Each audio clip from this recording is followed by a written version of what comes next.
Samuel, Mutina to Penny in the Mount Shimmer, say, Nay, Canada, Abisha, President to Pizza,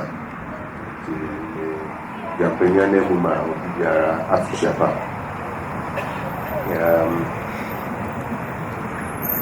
Akwesdai akro na yafe na akwesdai ba adebiana biara every 6 weeks yafe net story place na many penny na aye ni se adaya no pano ohia na amani bia se hweye na ya pon asori so no bi obiso pa asori no wetumi akọ n'ewia sese na ayɛ no man no ahyia na nsɛm bia ɛyɛ mpudwumasɛm nkɔsoasɛm ɛne na ehia man no na ɛda nkɔfo kuma so ahyia na yɛbobo ho na yɛahwɛ de man no akɔ n'anim adae awia ahyia mu ɛnyɛ sɛbi abosomsɛm ɛnyɛ adbɔne ɛyɛ nhyiamu a obiara ma kuro no da no koma so no ehia sɛ ɔba na yɛn nyinaa ɛbɔbɔ ho de akɔ anim na tade dodo no yɛayɛ sukuu asɛm yɛde mɛbu mmerante ɛbɛbɔ wɔn anim sane dwuma wɔn sukuu nsɛm ɛna nti nɛ ɛno biara na yɛba bɛhwɛ na yɛaka na akyerɛ bi a ahometew sɛm sɛ anka edu sɛm yɛ sukuu nsɛm a yɛbɛhyia na ɔmanfo bɛba no pii no awowofo a wɔn mma ne sukuu nsɛm na wɔn yiede bɛboa wɔn daakye no ɛyɛ awofo no ankasa mma ɛma ɛyɛ na ɛyɛ ahometew ɛyɛ ayɛsɛ ne amofra no wɔn agya wɔn nanso sanka wɔn nyinaa ba ne yɛn nyinaa ka yɛn ti bom a na yɛahwɛ kwan a yɛbɛfa so na mmɔfra no sukuu adesua ɛne wɔn kankɔ no aba mu yie ama wɔn dɛ wɔn ama awofo no wɔn aba wɔn fa so daakye nti sukuufo mmɔkɔ a mo ne mo na mo agya no mo nkasa wate Mamfiman ɛne mpanin nyinaa megyina CEO ɛne management ɛne teachers nyinaa ɛne sukuufo anan mu na mama nana ne ne mpanin Afishapa ɛno atwa mu no nana ka yɛ ho ɛsiane sɛ sukuu no ahyɛ ase nyinaa na ɛyɛ n'adwen ɛna ɛde bae na mmom ɛyɛ fɛ sɛ ɛnɛ yɛbɛbɛ dwam na yɛabɛbɔ amane kakra na wɔtwetwe mu no ɛna yɛne adesuafo aduasia 60 ɛhyɛ dwumadi no ase ɛwɔ Old Community Center 60 no yɛkyɛ mu abiesa nti 2020 deɛ 3 classes madamfo a wɔpamade wɔ Mamfi ha no 1 class yɛ baako ɛna yɛwɔ apprentice fo a yɛwɔ Mamfi ɛne nkura ɛbɛn kakra yɛwɔ Mampɔn kakra ne Aburi kakra ɛka ho wɔn nso 1 class ebien nti ebi ba class Joda ɛne Gnada na apprentice class baako nso aba Ukuda ɛne Yawoda na ɛsiane sɛ wɔyɛ mpanimfo a wɔyɛ adwuma no nti yɛamfa nna ne nyinaa yɛgya fida sɛnea ɛbɛyɛ a nkurɔfo bɛgye wɔn nneɛma a wɔbɛtumi ayɛ de ama wɔn na ɛno nso nkɔfa ntokwa na ɛno akyi no na megye di sɛ wonim dwuma a yɛde deda nanso ɔman no nti yɛbɛsan abɔ so ɛnyɛ adepam no nkutoo na wɔyɛ yɛyɛ garment no ara yɛwɔ machines ne nneɛma nyinaa wɔ hɔ a wɔde yɛ na mmom yɛsan kyerɛ borɔfo kakra nea nti a yɛkyerɛ borɔfo no ne sɛ we are in a competitive world and a global village na yɛbɛpɛ sɛ ɔpanin biara a ɔyɛ saa adwuma no ɔde obiara ahyia obinya sa kudro no na obetumi de aye na adwuma ye mask kakra eno so precision abrofo wo we ya na won ya masusu opese ye pepepepepe en wo se extra ye wo se ko nti eno so enye se wonim but ye sua no so aka ho se ne be ya obetumi a sharpen one skills e wo e also ye science kakra le asan ye entrepreneurship eno so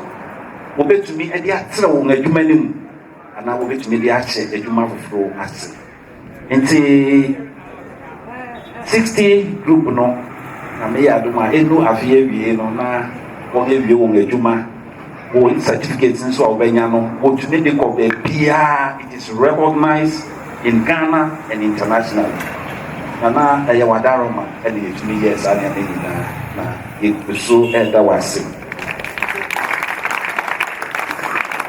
Nia edi honese Bosumi ayebe remo no the next group of students very likely say we will start with another group apart from 69 yani won ashase no ti eno so na pacho edusu a beba ipeni na so na ya bebo amade pacho ipeni se otumi mahakwa nti oba no osoma yense yemfa sa nsuka krei emra na emfansom na hoho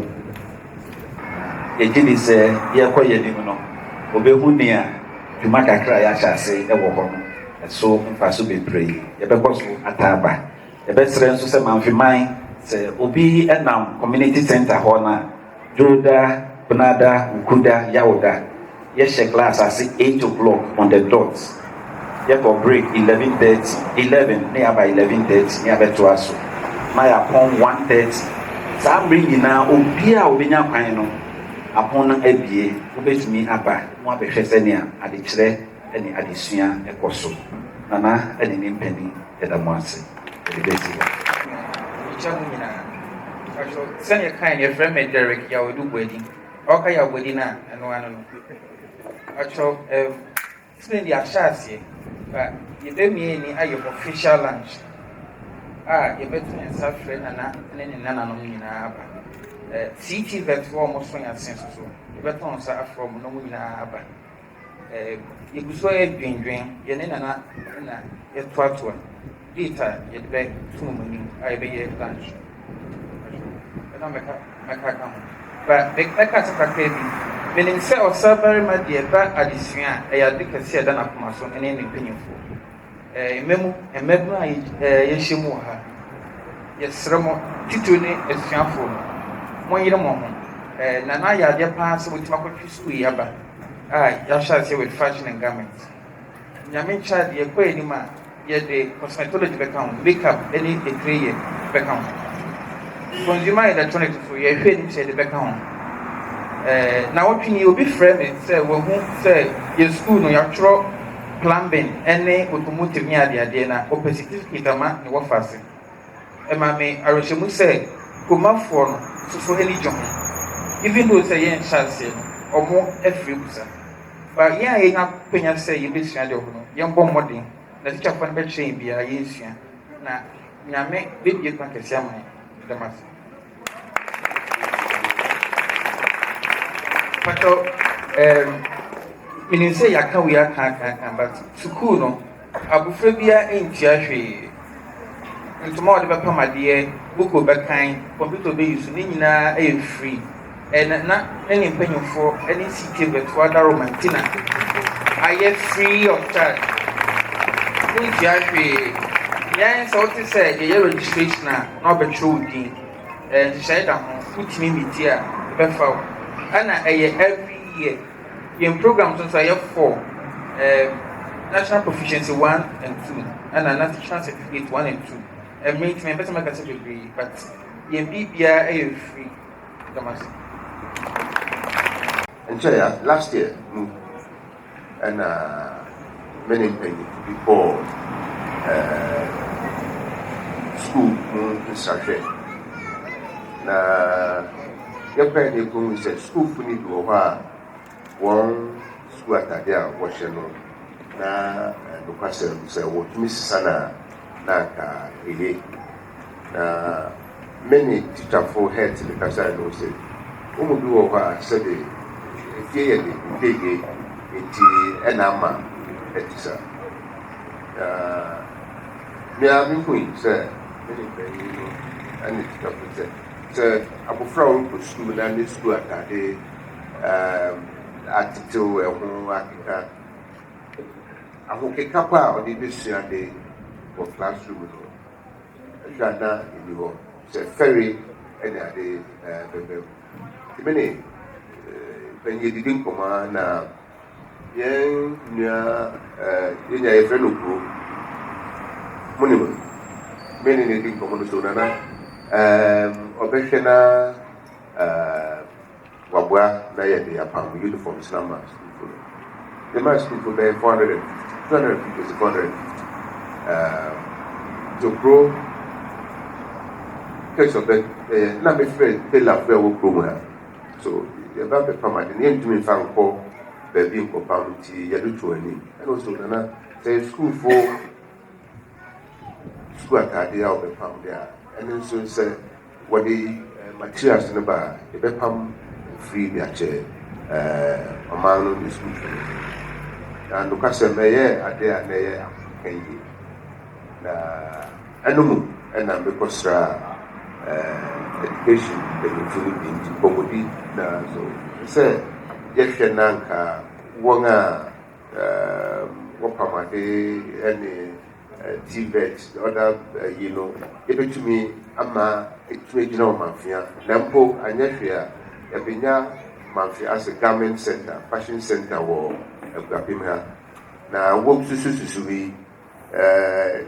anamon bi esi na school uniforms what the contractor what the China kopam ene adeno isani proficiency yirumo benya ko asemu no won atumi anu aka na wodi amma wo wa ha na wona pam na sika ba wo na atumi ayi sebe mranti woni na abontin ne basa aiso woni bibi ye no wonga de pam da won kuma so no tumesua no tumeye ansana wonga ke de wonga na plumbing ne consumer electronics ne hairdressing no mo ne ade na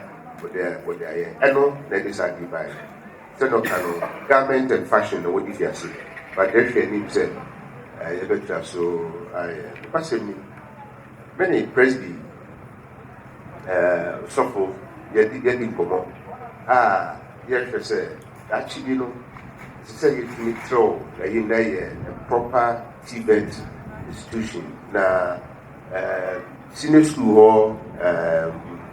assassinate abono you know can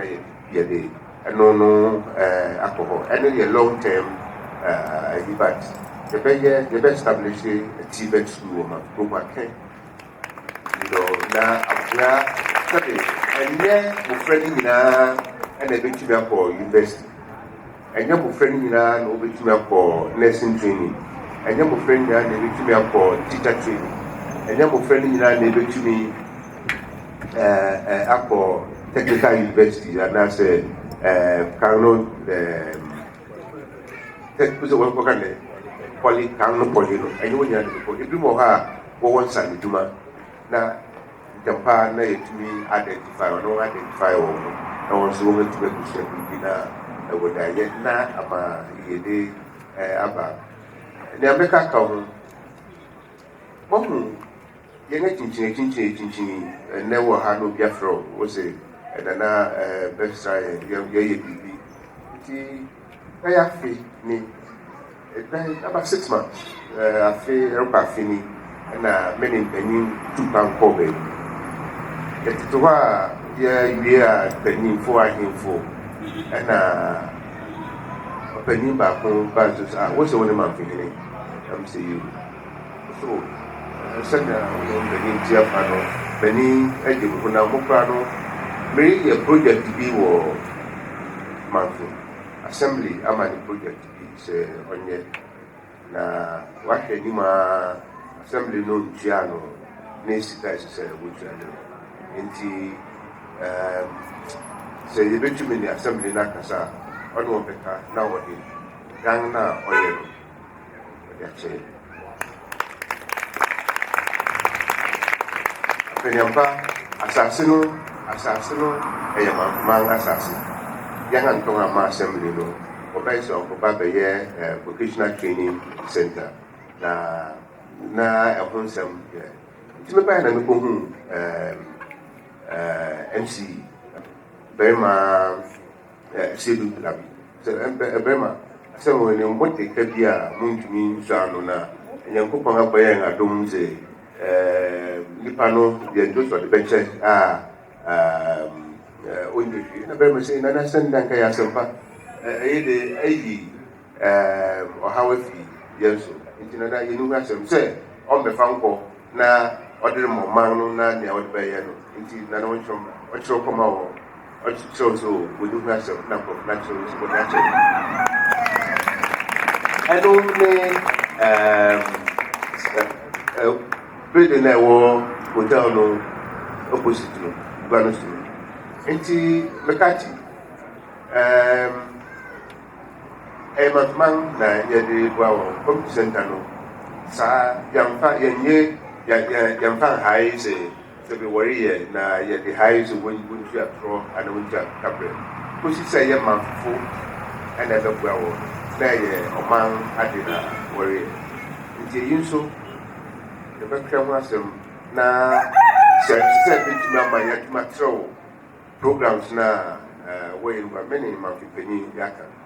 wɔn ate ase sɛ sɛ bɛboa ɔmanfo de na baabi a sɛ fa so na moyɛhwɛ no yɛwie building no wɔn si awie aka sɛ yɛde windows ne doors bɛsisi ne yɛnyɛ de yɛka yɛn ho sisi a yɛbɛtumi ahwɛ na yɛnhyia no nso na atumi ama wɔtumi ayɛ other programs a wɔn a wɔte sɛ wɔyɛ no wɔayɛ na nkyɛn sɛ yɛma yɛn ho mfeɛ biesa mfeɛ aka mfeɛ nu mamfo yi bɛda ɛbɛyɛ kyerɛ sɛ mmerantewa mmabaa nam na obiara wɔ ntanedwuma bi a wɔyɛ yɛnya nnipa a wɔnam basabasa a wɔyɛ nneɛma ɛno na ɛba saa ne nyina yɛn nkoma yɛn nkapɛ nti asɛm a yɛbusu no bra sɛ yɛmfa ne nanan ne mpanyin ɛne kuromafo ne adɔfo a yɛhyia mu wɔ ha yɛ Mamfe Methodist JHS akyerɛkyerɛfo ne sukuufoɔ a ɛnnɛ yɛabɛhyia mu apɛsida yi ase na sɛna ɛyɛ ɔkyeame ma dwumadi no asi no ofie ase sɛ ɔrekasa no ɛhɔ na mɛtoa so ɛfi ɛyɛ nana ɔsabarima a ɔtɔ so ɛyɛ ebiesa Chidɔhene ɛma ɛyɛ Ekuapem traditional area no ɔne ne mpanyin tu anammɔn a ɛkɔfa a ɛyɛ abɛɛfo ɛyɛ mfidie a ɛnɛ wiase yɛde yɛ biribi a yɛfrɛ no AI artificial intelligence ɛyɛ computers ɛne computing ho ade sɛ fidae a ɛtwa mu wotumi bɛyɛ bi a anka ɛsɛ w'ani nsa wo akyerɛ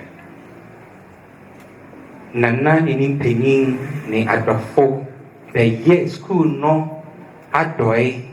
computers baako 21 ɛnyɛ no nke a yɛyɛ afidi bi wɔ hɔ a sɛ wɔdum kanea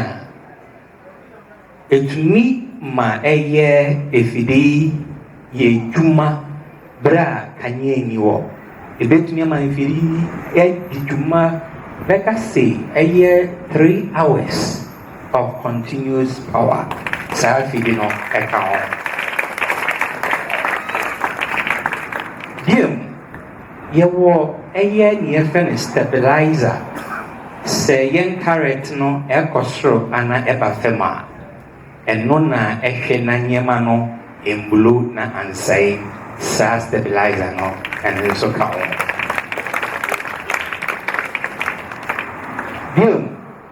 ɛyɛ adɛɛfo ade bi a yɛfrɛ no wifi ɛyɛ wim efidi a ɛconnect computers no ɛno nso wɔde bi abɔ hɔ a ɛbɛma computers ne nyinaa are connected to the internet. Nti sɛ bɛsɛ yɛ nhwehwɛmu a yɛmmerɛ koraa ɛno nso wɔde ka ho. Bio ɛyɛ apɔn ne ngwa a wɔbɛtena so mmɔfra no bɛtena so ɛna mfidie nso bɛsisi so no ɛno nso wɔde abɛɛfo de fɛfɛfɛfɛfɛfɛ yɛno ɛyɛ 3-in-1 wɔ provide baako esɔn megye de sɛ yɛnka bɛbɔ yɛn nsɛm so nti na ne mpanyin ɛyi ne nneɛma a mɛtumi abobɔ so ɛtumi yiw mpanyin atwema adwene akɔ so beaeɛ a akyerɛkyerɛfo tena na yɛtua yɛn ade ne yɛyɛ marking yɛfrɛ no staff common room wɔ baa besiesie mu define ne ceiling ɛno nso wɔde yɛ de ka ho mese da a yɛbɔ gua no kuromafoɔ yi sɛ mobae a anka ɛnyɛ ne sɛ mɛrekasa bebree yi nana ne nimpanyin yɛda mo ase papapapa nti awia yi sɛ mohu yɛn a na ɛyɛ nea nana ne nimpanyin ayɛ ama mamfe Methodist JHS nana ne nimpanyinfo ayɛ ama manfo nea nana ne nimpanyinfo ayɛ ama ɛyɛ Ghana man ɛne education yɛn panyinfo a ɛwɔ ɛyɛ ekropɔn anaasɛ ɛwɔ ɛyɛ ekuapem a nea nana ne nimpanyinfo ayɛ de ama yɛn nyinaa dɛn na yɛreka momo a yɛn ne yɛnka se nana ne nimpanyin yɛda mo ase. A town or a country is measured by the facilities that they have. Oshe eye kro yi a yewa ha tena na kado yewo ultra-modern training center ewa ha tesi a yenya modernized ICT center ewa Methodist school yewo eye robotic center ewa Megis. You see the community is amazing. And I want you to give a round of applause for Impeninga because it takes people with vision to actualize Anyamawi. What I'm going to say, Adam Cruz, Obia Salai, or Monkoan, or Weche. But Obaha, look at the facilities that we are seeing. It takes a visionary leader to put this together. And Tinana Impeninga Pamojo, yet Sre Era de Mkwatente Emamopa for your visionary leadership.